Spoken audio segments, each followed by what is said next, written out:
Hi all, this is Anjali. Welcome to my channel and आज हम करेंगे day 16 of the 600 MCQ series.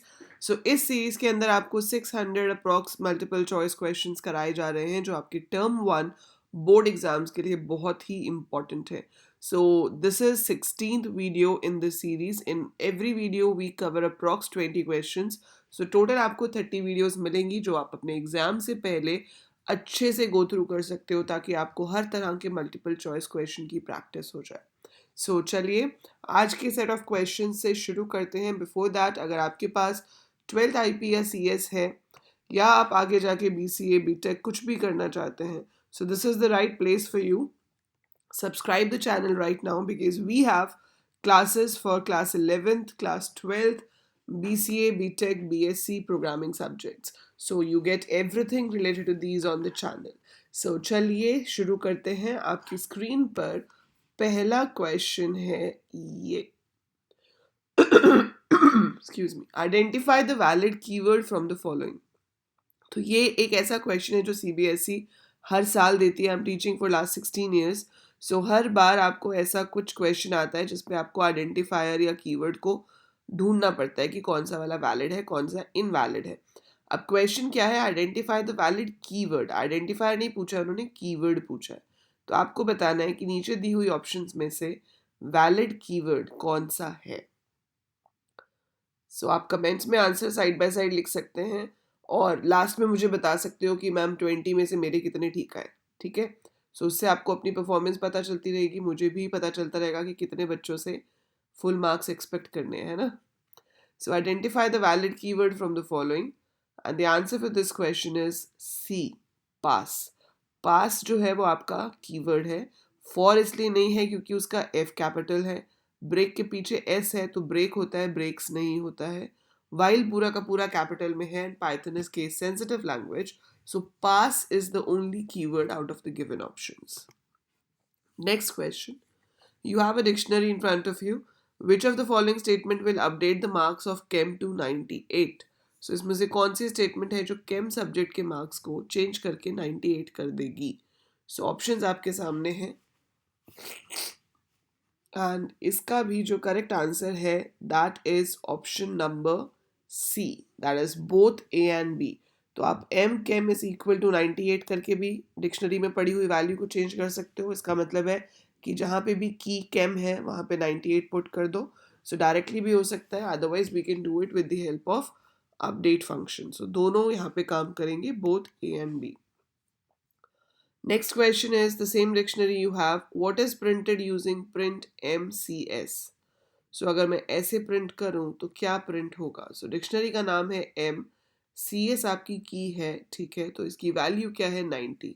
Answer should be 90। That is also option C। Fourth question, what will be printed? इस line को लिखने से क्या print होगा? इस लाइन में देखो, सबसे पहले अंदर वाला फंक्शन काम करता है, तो सबसे पहले काम करेगा आपका इंट। इंट क्या करेगा? इस स्ट्रिंग को इंटेजर में कन्वर्ट करेगा। अब आपके पास इंटेजर 678 आ जाएगा। फिर वो उसको करेगा बूलियन में कन्वर्ट, और जब हम बूलियन में कन्वर्ट करते हैं तो जीरो को छोड़ के कोई भी इंटेजर वैल्यू हो, चाहे वो नेगेटिव हो, चाहे वो पॉजिटिव हो, चाहे वो पॉइंट्स में हो, it is taken as true. तो जीरो फॉल्स होता है, उसके अलावा कोई भी वैल्यू आप ले लो, it is taken as true. तो इसका आंसर आएगा true, that is option B। It is true. Next question, what will be printed? You have to evaluate this. काफ़ी बच्चे इसमें गलती कर देते हैं जबकि सबसे इजी क्वेश्चन होता है। आपको ऑपरेटर्स की प्रेसिडेंस पता है, अब आपको सिर्फ इसमें बेसिक कैलकुलेशंस करनी है। तो ये क्या हो जाएगा? सबसे पहले raise to the power solve होता है, तो 6 raise to the power 2 that gives me 36। 36 आ गया यहाँ से, माइनस तो अभी हो नहीं सकता, ब्रैकेट सॉल्व होगी। 5 + 3 गिव्स यू 8। अब सॉल्व होगा ये डिवीजन। 25/8 ये इंटेजर डिवीजन है। 8 3s 24 होता है ना। 25/8 करेंगे तो क्या होगा? 3 पॉइंट समथिंग बनेगा, लेकिन ये इंटेजर डिवीजन है इसलिए वो 3 पॉइंट को आप नहीं लोगे, आप इसको सिर्फ एज एन इंटेजर 3 लोगे। तो इसका जो आंसर आएगा पूरे का, दैट विल ओनली बी 3। और यहाँ मेरे पास आया था 36. सो 36 माइनस 3 विल बी 33. सो 33 जो है वो इसका करेक्ट आंसर होना चाहिए. नेक्स्ट ए है आपके पास, which of the following statement will cause an error. तो सबसे पहले तो आपको देख के पता चल जाना चाहिए कि इसके अंदर ये बना क्या रहा है. सो ये जो बन रही है ये क्या है, इट इज अ लिस्ट. ठीक है, आपको बताना है विच of the statement will cause an error. वैसे यहाँ पे थोड़ा मिस टाइप हो गया है, यहाँ पे राउंड ब्रैकेट एक और होनी चाहिए थी प्रिंट के साथ. सो अगर वो राउंड ब्रैकेट होगी तो ये स्टेटमेंट बिल्कुल सही है, अगर राउंड ब्रैकेट नहीं होगी तो एरर तो यहाँ से भी आएगा. बट एक्चुअली में जो इसमें एरर है वो लाइन नंबर ए में है, ये तो मिस टाइप है. But the error is over here A7 is equal to 80, क्योंकि आपके पास लिस्ट के अंदर वैसे तो म्यूटेबल है, जैसे ये लाइन से आप A3 को चेंज कर रहे हो, चेंज हो जाएगा. ये A3 की वैल्यू में से 5 को माइनस कर देगा, तो ये 0 पे है, ये 1 पे है, ये 2 पे है, ये 3 पे है. So 90 minus 5, A3 will modify to 85. इसका क्या मतलब है कि 2 से लेके आगे तक सारे शो करने, ये सॉर्ट कर देगा. ये नहीं हो सकता क्योंकि 7 इंडेक्स ही हमारे पास नहीं है, तो इंडेक्स आउट ऑफ रेंज का एरर आ जाएगा, बिकॉज 7 इंडेक्स आपके पास है ही नहीं. तो जो इंडेक्स ही नहीं है उसको मॉडिफाई कैसे कर सकते हैं, है ना. So A is the correct answer in this. excuse me, which of the following statement will print the current position of file pointer in the file. अभी आपका फाइल पॉइंटर कहाँ पर है, अगर आपको वो देखना है तो उसके लिए हमारे पास होता है tell. So tell is a function which tells you the current position और current location of your file pointer. Which mode is used to open a text file so that existing content remains there and we can perform both read and write operations. तो existing content रहना चाहिए और read और write दोनों कर सको, तो भाई उसके लिए होता है append. append में read और write दोनों कर सके तो append प्लस, अदरवाइज सिर्फ राइट कर सकते हैं, पर आप रीड भी करना चाहते हो तो a प्लस. तो जब भी वो कहेगा कि एग्जिस्टिंग कंटेंट्स रहने चाहिए तो it has to be append. Since यहाँ पे दोनों ऑपरेशंस हैं तो a plus will be the correct answer of this question. Identify the output of the following. So T1 is a tuple. So you should always be able to identify. Round brackets लगी हैं यहाँ पे, तो आप ध्यान से देखेंगे कि ये क्या है, ये एक tuple है. अब लिखा है T1 ::3. कोलन कोलन का मतलब है स्टार्ट से लेके स्टॉप तक पूरा जाना है, पूरी की पूरी टपल हम ले रहे हैं. 3 क्या है आपका step. So since positive step है तो हम लेफ्ट टू राइट मतलब शुरू से पीछे तक जाएंगे. शुरू करेंगे 10 से, 3 का जंप करेंगे तो 20 पे आ जाएंगे, फिर 3 का जंप करेंगे तो 54 पे आ जाएंगे. अब वो तो आप देख रहे हो, इसमें कोई कंफ्यूजन ही नहीं है.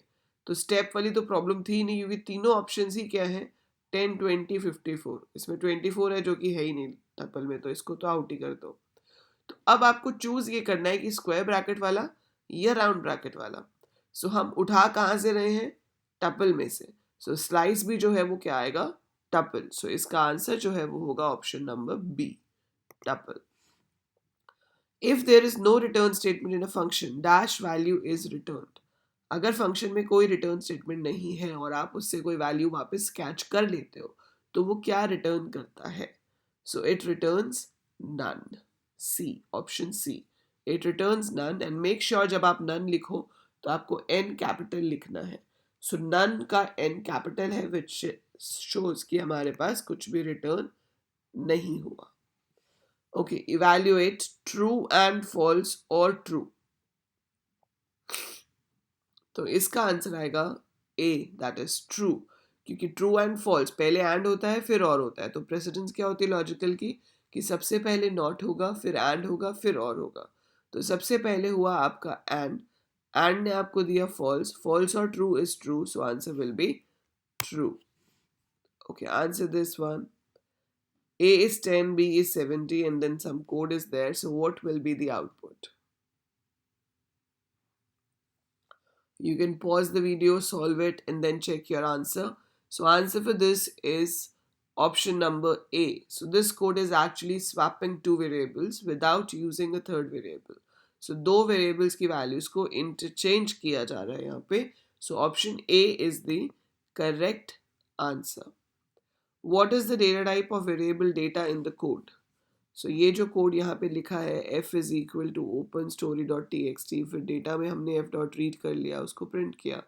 इस डेटा वेरिएबल का डेटा टाइप क्या है, किस टाइप की वैल्यू स्टोर कर रहा है ये? Answer is option number C, that is string. So जब आप f डॉट रीड से रीड करते हो, पूरा का पूरा डेटा रीड होके आ जाता है in the form of a string. What is the output of this code?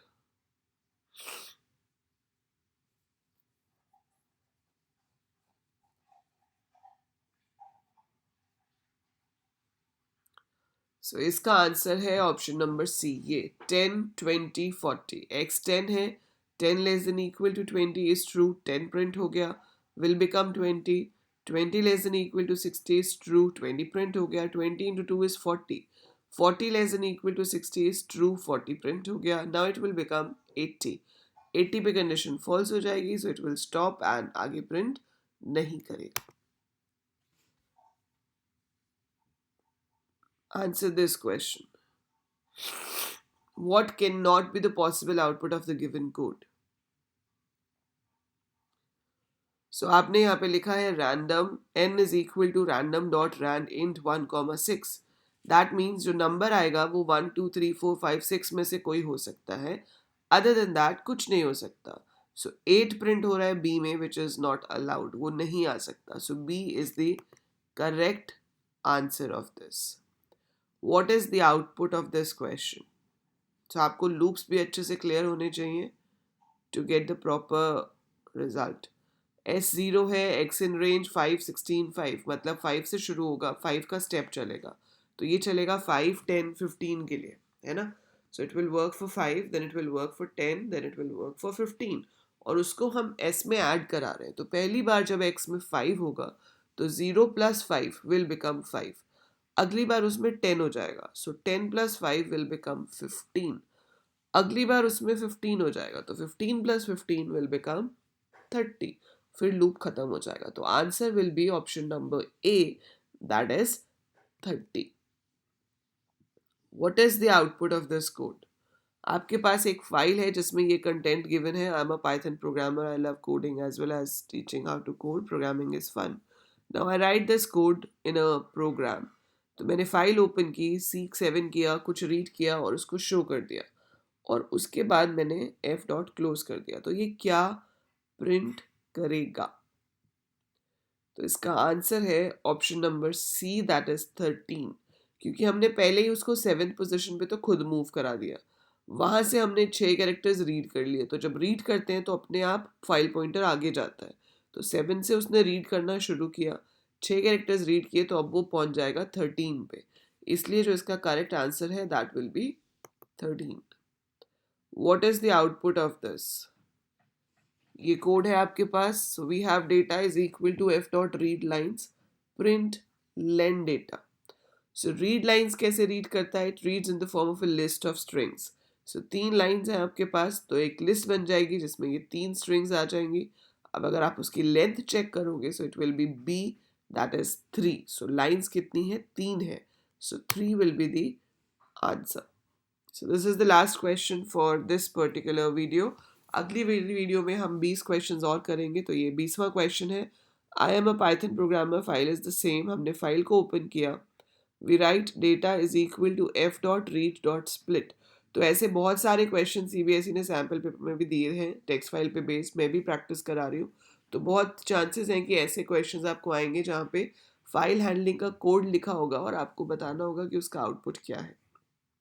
सो अब यहाँ पे क्या है कि हमने फाइल के पूरे कंटेंट को रीड कर लिया, उसको वर्ड्स में स्प्लिट कर दिया, और फिर हर वर्ड के लिए देख रहे हैं कि अगर उसकी लेंथ 10 से ज़्यादा है तो वो वर्ड प्रिंट होना चाहिए। तो अब इसमें प्रोग्रामर ऑप्शन है, प्रोग्रामर है 1 2 3 4 5 6 7 8 9 10 है, 10 से ज़्यादा नहीं है। So clearly we have programming.